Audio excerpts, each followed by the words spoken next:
Ndabasuje mu izina rya Yesu, amahoro y'umwami wacu nabane namwe. Nshima Imana ku bw'aka kanya keza yongeye kuduha kugira ngo dufatanye nanone uru rugendo, dukomeze twibukiranye ko nta gishya mba nzanye, ahubwo ni ukugira ngo twibukiranye, dufatane amaboko, hanyuma dukomeze urugendo, hanyuma turwane intambara yo kugira ngo tuzarusoze amahoro. Ndashimira Imana ku bw'aka kanya keza, hanyuma nawe ikaba yarakurinze kugira ngo dufatanye none kumva igishya umwuka arimo abwira amatorero. Aka kanya tugiye kwiga ijambo ry'Imana. Murabizi ko turimo kwiga igitabo cya Matayo, tugeze ku gice cya 5, tugenda gahoro gahoro, ariko turashaka ko ibyo twumva tubyumvira, nicyo gifite umumaro kurenza kwiga byinshi cyangwa twirukanka cyangwa dusimbagurika, ariko ugasanga nta jambo ry'Imana dufite, nta n'iriri mu buzima bwacu. Tugenda gahoro mu by'ukuri, hanyuma ariko kandi wowe wafata umwanya wawe wo kugenda usoma bitewe n'umwanya ufite, ukihuta, tukajya tuniga ibintu waranabyize waranabisomye, tukarushaho kungurana. Hanyuma ku bantu badukurikiye bwa mbere, nitwa Umuhoza Sylvie, mbahaye ikaze namwe muze tubane dufatanye uru rugendo rujya mu ijuru. Icyo nzi cyo nitutagwa isari cyangwa nitutarangara tuzarusoza, kuko nyir'ukuru dushyiramo arahari kandi nawe icyo yifuza mu by'ukuri ni ukuzatugezayo amahoro. Arahari kugira ngo aturwanirire, arahari kugira ngo adufashe, nicyo kintu cya mbere nawe yifuza cyangwa se arwanira amanywa n'ijoro ubwo aba abana natwe. Reka dusenge ubundi dutangire, kuko turi kwiga ijambo ry'Imana ariko tuvanga muri kino gitabo cy'umugenzi. Uko byagenda kose, umuntu mushya icyamufasha ni uko yakurikira videwo tumaze kugenda twiga kugira ngo tugendane, cyangwa se kiriya gitabo akabasha kukisoma, akabasha kukigura, kirahari mu ndimi zose. Mu by'ukuri ni igitabo kiri kubaka ubuzima bwacu bijyanye n'uru rugendo turimo.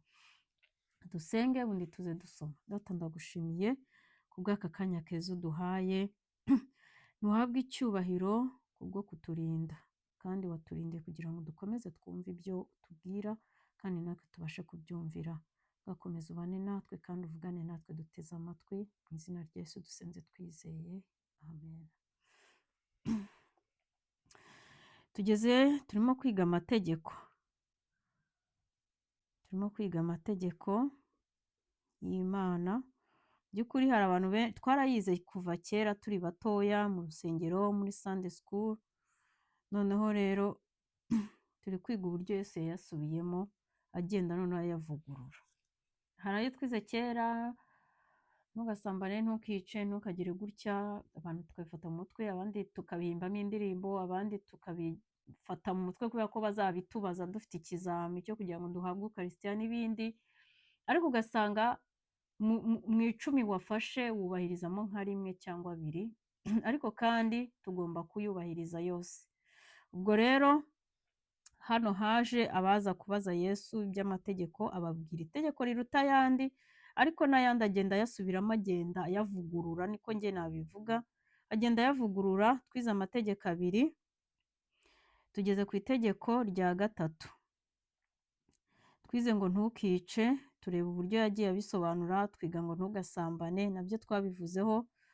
Tugeze ku rya 3 ryitwa ngo ntukahukane, ku murongo Matayo 5 umurongo wa 31. Kandi byaravuzwe ngo uzasenda umugore we amuha urwandiko rwo kumusenda.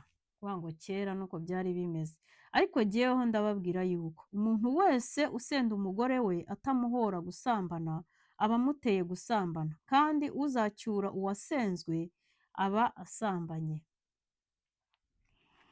Ahangaha iri jambo rifite ayandi magambo yo muri Bibiliya bigenda bihura bisobanura, noneho bafite ubusobanuro butandukanye kandi bwinshi kandi burebure, noneho busobanutse neza. Ariko reka twivugire hano kubera ko ariho tugeze. Twigize no kubivugaho, dusoma ibyanditswe byinshi, ariko kubera ko turimo kwiga kino gitabo, reka twe kukivanga n'ibindi bitabo, dusobanure hano hato, kuko birasa n'ibisobanutse, ariko tuvugeho gatoya. Yesu avuze ngo ntukahukane. ni nko kubwira, urumva abantu iyo babanye ari babiri, umuntu wese ubanye n'undi ajye yibwira isaha n'umunota cyangwa umunsi ku wundi ko atabanye na marayika. Icyo nzi cyo uwo mubanye aba ari umuntu, yakorerwamo na Satani umunsi umwe cyangwa se agakorerwamo n'Imana undi munsi. Kuvuga ngo ni ibihe bigenda bisimburanwa bitewe n'ukuntu umuntu yabyutse, bitewe n'ukuntu umuntu ari maso. Rero ikintu cyose gikubise, ahangaha Yesu yavugaga ikintu cyose gikubise, ntabwo ikintu cyose gikubise ugomba kuvuga ati ndagiye, ndahukanye, ndagiye. Mu by'ukuri we icyo aba abwira abantu cyangwa se icyo aba atubwira, njye ndakivugira uyu mutwe sindasoma ibiri munsi, icyo aba atubwira mwige gusenga, mubeho ubuzima busenga, ubeho ubuzima busenga, uyoborwe n'umwuka, nibwo uzabura umwana w'Imana. Kuko hari igihe utekereza ikintu umwuka agakubwira ati ariko oya, ahangaha urakabije, ahangaha ubigize ibintu birebire kandi bitari birebire, ahangaha nutinda muri ibi bitekerezo, ibi nubitindamo Satani arakwinjirana, have senga, gira gutya, umwuka akakuyobora ku rwego ibyari bikomeye Satani yari gutuma wumva wanakahukana wa mugani, umwuka wera arabyoroshya muri wowe ndetse akabikemura bitewe n'ukuntu mubanye. Niyo mpamvu ni iby'ingenzi cyane umukristo kubaho atunze umwuka wera. Mu by'ukuri umukristo udafite umwuka wera cyangwa se utazi ko amufite, birashoboka ko yaba atamufite, umufite arabimenya. Umukristo udatunze umwuka wera, mu by'ukuri udafite umujyanama, ko Bibiliya iravuga ngo ni umujyanama, udafite undi mujyanama kandi umuhosha, umugira inama atari y'uburakari, umugira inama yo kubaka atari ugusenya. Mu by'ukuri kiba ari ikibazo mu buzima bwo kubaka urugo cyangwa se no mu buzima bundi busanzwe. Ariko Yesu ahangaha aravuga ngo, kandi byaravuzwe ngo uzasenda umugore we amuha urwandiko rwo kumusenda.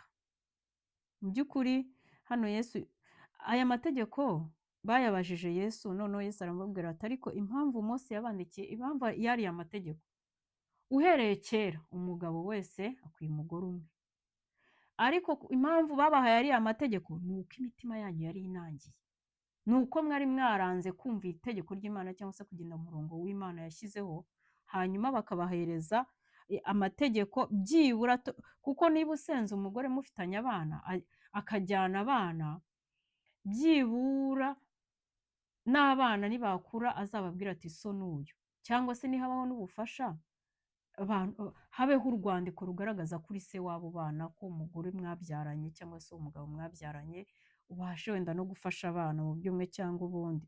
Ariko kugira ngo binamenyekane ko umugore ufite, niba ufite wa kabiri atari uwa mbere, utazajya unabeshya, bamenye ko ufite undi wasenze.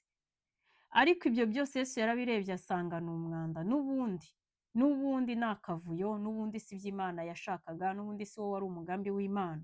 Arangije nawe aravuga ati ariko jyeweho ndababwira yuko umuntu wese usenda umugore we atamuhora gusambana. Bishatse kuvuga ngo izindi ngeso zose wazihanganira, ahangaha ni abagabo babwirwa, wazihanganira keretse wenda gusambana mu gihe byaba byakunaniye kubyihanganira, ko hariho n'abantu babyihanganira akamusengera agakizwa, cyangwa yamufata akamusaba imbabazi akamubabarira, umugore agakizwa akihana ntiyongere.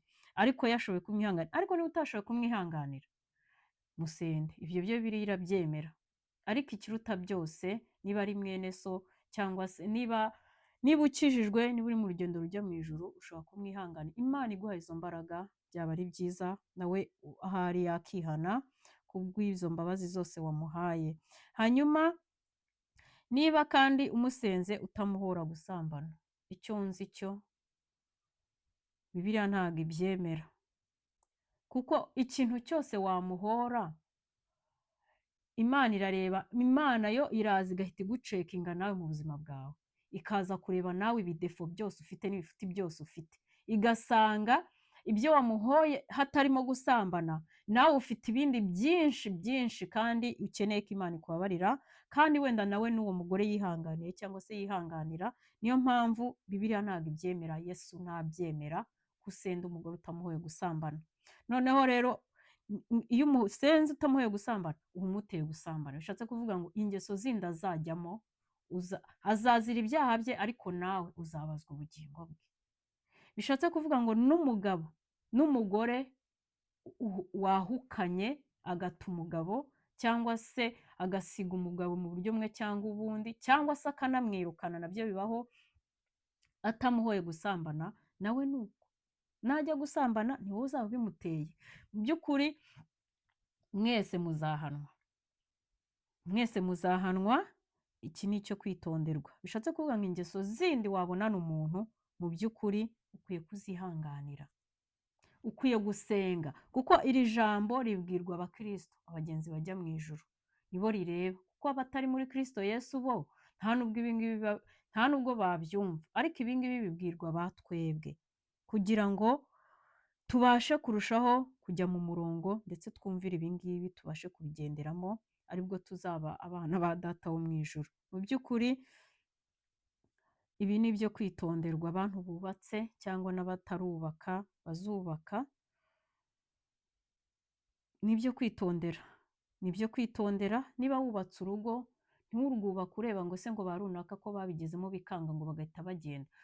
Ibintu biriho Satani yazanye ngo ubifate nk'ibintu byoroshye cyangwa se nk'ibintu biri rusange, nubwo ingo zisenyutse ari nyinshi, nubwo abantu bageraho bigahita byanga, bagahita batandukana, ubuzima bugakomeza, bakagenda bagashaka no hirya no hino n'ubundi, ariko ntubifate nk'aho byemewe, kandi babikora ari abakristo, ndetse n'abapasiteri barabikora.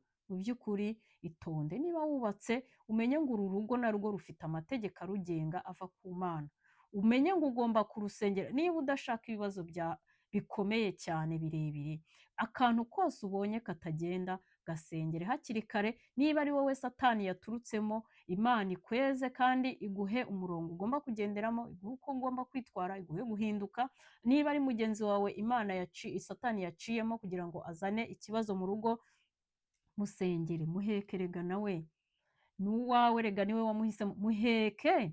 Birashoboka ko wenda nawe asenga, ushobora no kumuhugura ukamubwira ati iki kintu wakoze si cyiza, wenda reka dusenge Imana iguhe, ikubabarire kandi igushoboze no kutazabyongera.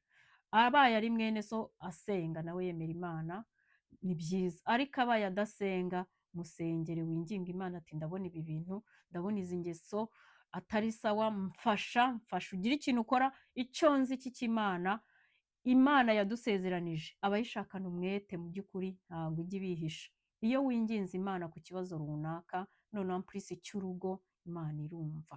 Iyo ubikoranye umwete nawe ukabikora ukiranuka, kuko imvururu zishobora kuza mu rugo ari wowe zaturutseho. Ugomba kubanza ukihana, ugasaba imbabazi, wenda ugasaba imbabazi n'uwo mubana, hanyuma ugasenga Imana igahosha, ikazana amahoro, hanyuma mukabasha gukomeza kubaka. Mu by'ukuri iri tegeko ni ukuryitondera, kandi umuntu wese ugiye kubaka urugo, njye namugira inama y'uko abanza agasenga bihagije, Imana yo mu ijuru ikamufasha akinjira mu rugo Imana yamuyoboye. Nubwo nyinshi Imana yubatse Satani yazisenye bitewe n'uburangare wenda bwaba zirimo, cyangwa se bitewe n'ibintu bigiye bitandukanye, ariko ndahamya neza ko ubaye maso, ukabera amaso urugo rwawe, uko byagenda kose Imana irakurwanirira. Iyo wubatse wasenze atari ibyo wenda kwiyobora, mu by'ukuri nagira inama abantu batarubaka, mubanze musenge, mubanze mwitonde, kuko ibyo mugiyemo, urugo rubi ni gehinomu, ni akayira mbese kakujyana muri gehinomu. Ugomba kwitonda kandi ugomba gusa, niba ururimo uko rumeze kose, ukaba uri umukristo, uri umugenzi ujya mu ijuru, egera Imana. Niba runameze neza, rurimo amahoro, senga. Niba rutameze neza, harimo imvururu, senga. Icyo nzi cy'Imana yo mu ijuru, ibyo umuntu aba avuga ni ibyo aba afitiye ubuhamya, abagenda abazi neza, yarabibonesheje amaso ye. Gusengera urugo, Imana irumva. Ni Imana itirengagiza umuntu wasengeye urugo mu gihe haba harimo ibibazo cyangwa se harimo n'amahoro, kuko amahoro yo ntago aba ari ay'igihe kinini. Iyo uri umukristo, Satani akugabaho ibitero mu buryo bumwe cyangwa ubundi, ashobora no kudaca mu mwashakanye, agaca mu mwana, cyangwa se agaca mu mukozi, cyangwa se akagaba ibindi bitero bitandukanye by'uburwayi n'ibindi n'ibindi n'ibindi. Niyo mpamvu tuba tugomba gusenga tukaba maso igihe cyose, nicyo Yesu adusaba, ahubwo Imana itwambika imbaraga kugira ngo tubashe gusenga. Rero hano hari irindi tegeko, ariko kandi Yesu yaravuze ngo kandi uzacyura uwasenzwe azaba asambanye. By'ukuri niba umuntu ni nko kuvuga ngo wa wundi basenze wenda bamuhora gusambana cyangwa batamuhora gusambana, noneho wowe ukaba ari wo ujya gufata. Nibyo Yesu yavuze, uzaba usambanye. Nyirizina muri iyi minsi ntabwo ibi bintu abantu bakibyigisha. Oya, niba umugabo akunaniye akagutesha umutwe, mureke ubivemo ugende ushaka undi. Mu by'ukuri njye ntabwo ari byo naza kuvuga. Niba byarakubayeho cyangwa bimeze gute, egera Imana niba ushaka ubugingo buhoraho, uyibaze iby'urwo rugo urimo, uyibaze iby'urugendo urimo, uyibaze uko ibintu bimeze. Uzi ko umugabo wawe ushobora no kurusohokamo ubona byakuyobeye, byakunaniye, utakibishoboye uko bimeze kose, ariko wagera hirya ukihina ugasenga ukabaza Imana, si mbese ibi bintu bimeze gute? Imana ishobora byose, Imana ishobora bose. Bari abagabo bajya batunaniza, ni ukuri ijya igenda ikabacisha bugufi, umugabo ikaba yamuha agakiza akagaruka nawe mu kubaka, ikamugarura aho yaba yaragiye hose, naho yaba yaragiye kubaka izindi ngo. Njye mfite ubuhamya bw'abantu abagabo Imana yagiye isenyesha izindi ngo bagiye kubaka, ikabagarura mu bana babo no ku rugo rwa mbere, bakubaka bakava mu nshoreke. Mu by'ukuri niba uri mu nzira ijya mu ijuru, icyitwa urugo ukaba ugifite cyangwa ukaba ugihagazemo cyangwa ukaba warakigeze, ratakomeza wisengera Imana, aho izagutereka hose, aho yagutereka hose, abe ariyo yavuganye nawe, abe ariyo iri kumwe nawe, abe ariyo kugira ngo bitazagira inkomyi ku bugingo bwawe. Mu by'ukuri nibyo kwitonderwa ibijyanye n'urugo, kuko Yesu yabivuzeho kenshi, tuzagenda tubibona. Inama yagiye agira abasenzwe cyangwa se abatandukanye, abadivorce, inama zose zirimo pe. Niba mutandukanye, hari aho yavuze ngo niba mutandukanye, umwe ajya ukwe n'undi ajya ukwe, mwembi ubwo ni nk'agahe ko kwitekerezaho no gusenga. Niba muri abakristo, ariko niba muri kujya mu ijuru, ni agahe ko kwitekerezaho no gusenga. Ese ngiye kuba njyenyine ndabishoboye? Ko Bibiliya itubwira gutya, ko ijambo ry'Imana itubwira gutya, ngiye kuba njyenyine ndabishoboye? Niba mbishoboye nta kibazo, ariko numva utabishoboye, egera mwene se umusabe imbabazi, cyangwa se urebe uburyo ki mwabiganiraho mwongere mubane. Nicyo Bibiliya ivuga. Mutandukane, umwe ajye ku bukwe n'undi ajye ku bukwe, mugume uko nguko. Ariko nimwumva mwongeye kumva mwashaka, mwebwe ubwanyu ari mwe mwongera muganire, musabane imbabazi, mugende mwubakane. Icyo Bibiliya ivuga, naho tuzagenda tuhasoma. Ariko ibijyanye no kubaka urugo ni ukubyitondera niba turi kujya mu ijuru, kuko nabyo bifite amategeko abigenga. Nubwo benshi babirenzeho bikagenda ukuntu kugiye gutandukanye, cyangwa se abenshi bakaba barakijijwe n'ubundi bari mu ngo batasengeye, bakikanga byarababanye ibibazo. Ariko iyo wegereye Imana ugasenga, Imana iguha umurongo w'ubuzima ugomba kugenderamo ku bijyanye n'urugo, ariko kandi ukamenya ko ariyo ibiguteretsemo, ariyo ibikoze kugira ngo bitagira inkomyi ku bugingo bwawe. Rero reka dusoze dusenga, tuzagaruka dukomeza tureba n'andi mategeko uko Umwami Imana yagiye ayasobanura. Data, ndagushimiye ubw'aka kanya, reka ukomeze kubana natwe no kugira ngo utwumvishe neza kandi usobanure iby'amategeko yawe, kugira ngo Mwami Yesu turusheho kuyumvira. Urakoze, mu izina ryawe dusenze twizeye, amen.